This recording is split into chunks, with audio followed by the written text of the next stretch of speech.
এই গল্পটা শুধু আপনার জন্য নয়, এই গল্পটা সবার জন্য যারা ভাবে আমার সব শেষ হয়ে গেছে। আসলে শেষ তখনই হয় যখন তুমি হাল ছেড়ে দাও। আর যদি তোমার জীবন তোমার মতো না হয় তাহলে ভয় পেও না, একটা গভীর শ্বাস নাও আর বলো, আজ থেকে আমি নতুনভাবে শুরু করব। আজকের আমাদের গল্পের নাম হলো তুমি নতুনভাবে জীবন শুরু করো। তো চলুন তাহলে শুরু করি আজকের আমাদের ছোট্ট একটি গল্প। ভোরের আলো তখনও পুরোপুরি শহরটাকে জাগিয়ে তুলতে পারেনি। রাস্তার ধারে পুরানো একটি চায়ের দোকান ধোঁয়া ছাড়াই ছিল, আর তার সামনে দাঁড়িয়ে ছিল অনিরুদ্ধ নামে এক যুবক।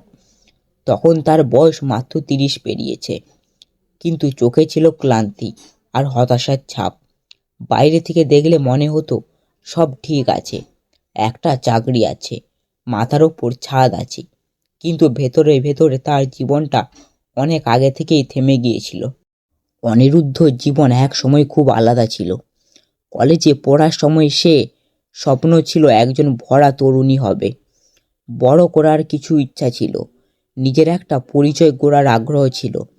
কিন্তু সময়ের সাথে বাস্তবতার চাপ, পরিবারের দায়িত্ব, সমাজের কথা সব মিলিয়ে ধীরে ধীরে সে নিজের স্বপ্নগুলোকে পেছনে ফেলে দিয়েছিল।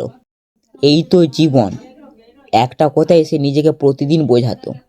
একদিন অফিস থেকে ফেরার পথে হঠাৎ বাসটা নষ্ট হয়ে যায়। বাধ্য হয়ে সবাই নেমে পড়ে। অনিরুদ্ধ হেঁটে যেতে যেতে দেখে রাস্তার ধারে একটি বৃদ্ধা মানুষ বই বিক্রয় করছে, পুরানো হলুদ হয়ে যাওয়া বই। কৌতূহলবশত সে একটা বই হাতে নেয়। বইয়ের প্রথম পাতায় লেখা ছিল, তুমি যতবার ভেঙে পড়বে ততবার নতুন করে শুরু করবার সুযোগ পাবে। এই লাইনটা যেন তার বুকে কাঁটার মতো গেঁথে গিয়েছিল। বই কিনল সে। সেদিন রাতে ঘুম এলো না। জীবনের প্রতি মুহূর্তে যেন চোখের সামনে ভেসে উঠছিল তার ভাঙা স্বপ্ন, অসম্পূর্ণ ইচ্ছা, না বলা কিছু কথা। নিজেকে প্রশ্ন করল, আমি কি সত্যি আমার জীবনের মতো বাঁচতে পারবো না? পরের দিন সকালে অনিরুদ্ধ একটা অদ্ভুত সিদ্ধান্ত নিল। সে ঠিক করল, সব একসাথে বদলাবো না, কিন্তু ছোট ছোট জায়গা থেকে শুরু করব। প্রথমে সে নিজের সময় দিতে শুরু করলো। ভোরে উঠল, একটু হাঁটতে বেরোলো। হাঁটার সময় সে ভাবতো সে আসলে কি চায়, কোথায় যেতে চায়। ধীরে ধীরে সে আবার পড়াশোনা শুরু করলো। অফিসের কাজের ফাঁকে, রাতে ঘুমানোর আগে, অনেক বছরের পর সে আবার খাতায় কলম ধরলো।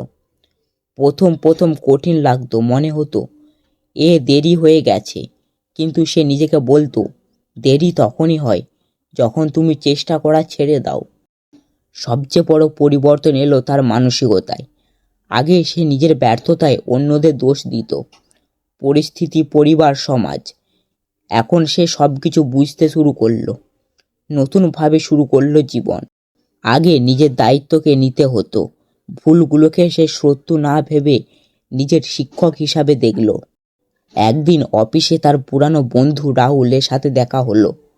রাহুল বলল, তুই আগের মতো নেই রে, কেমন জানি বদলে গেছিস। অনিরুদ্ধ হেসে বলল, হ্যাঁ, আমি নতুনভাবে জীবন শুরু করছি। নতুন করে শুরু করার মানে শুধু চাকরি বদলানো নয়, শহর ছেড়ে চলে যাওয়া নয়। এটা আসলে নিজের ভেতরে মানুষটাকে নতুন করে গড়ে তোলা। অনিরুদ্ধ এটা বুঝতে পারছিল। সে ছোট্ট ছোট্ট লক্ষ্য বানালো। আজ একটু ভালো হওয়া, কাল আরও একটু এগিয়ে যাওয়া। কিছুদিন পর সে সহায় করে নিজের মনের কথা পরিবারের সাথে বলল। প্রথমে তারা অবাক হলো, ভয় পেল, কিন্তু চোখের দৃঢ়তা দেখে তারা বুঝল এবার সে সত্যি বদলাতে চায়। ধীরে ধীরে পরিবারও তার পাশে দাঁড়ালো। 1 বছর কেটে গেল। অনিরুদ্ধ আজ খুব বড় কিছু হয়ে যায়নি, কিন্তু তার চোখে আর সেই ক্লান্তি নেই, আছে আত্মবিশ্বাসী। সে জানে পথটা লম্বা, কষ্টের, কিন্তু এবার সে নিজের পথটাই বেছে নিয়েছে।